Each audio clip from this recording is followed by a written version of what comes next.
Oui, merci beaucoup. Donc nous sommes venus cette nuit, il est presque 23 heures, pour lancer une opération de désencombrement de l'emprise du BRT en présence du sous-préfet de Sam Notaire et du DG du CETUD et de toute son équipe.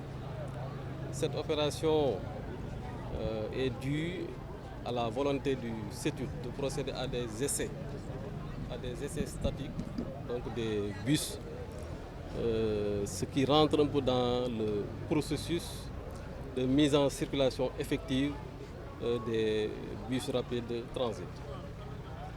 Comme vous l'avez constaté, comme nous l'avons tous constaté, l'emprise de cet axe fait l'objet d'occupations anarchiques, d'occupations irrégulières de toutes parts, aussi bien sur la voie principale, les deux voies secondaires réservées à la circulation en commun, qu'au niveau des trottoirs. Nous constatons hélas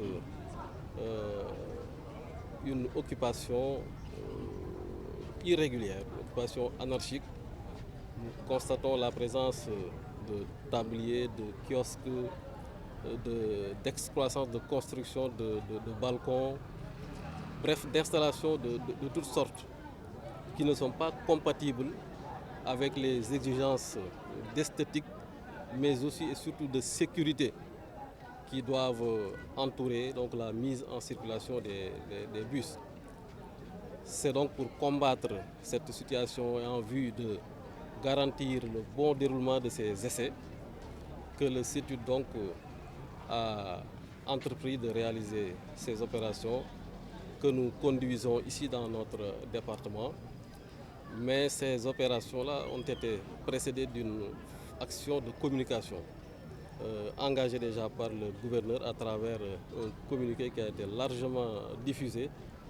Par la suite, nous-mêmes, dans le dessein d'informer largement le public, j'ai entrepris moi-même alors de descendre sur le terrain pour aller directement à la rencontre des occupants pour les sensibiliser, les informer de l'imminence de l'opération.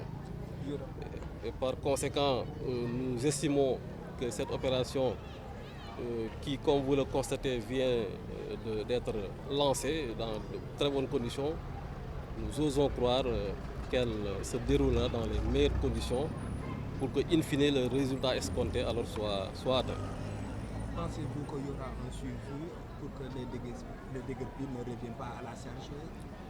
Oui, il y aura un suivi. J'en veux pour preuve l'annonce qui a été faite récemment par M. le ministre de l'Intérieur tendant à la mise en place d'une brigade spéciale donc chargée de la circulation au niveau du corridor du BRT.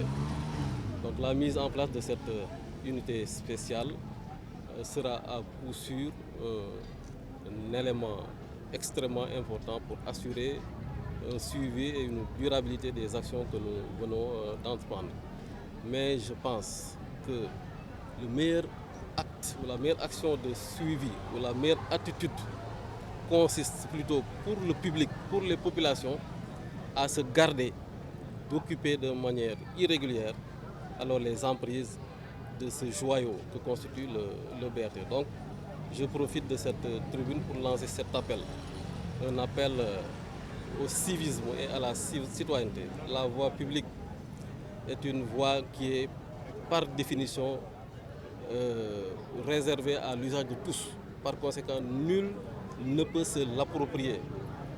Elle doit donc être libérée de toute occupation incompatible avec l'objet du projet, c'est-à-dire la mise en circulation de ces bus. Donc c'est vraiment cet appel-là que je voudrais lancer et je suis sûr alors qu'il ne tombera pas dans l'oreille d'un sourd.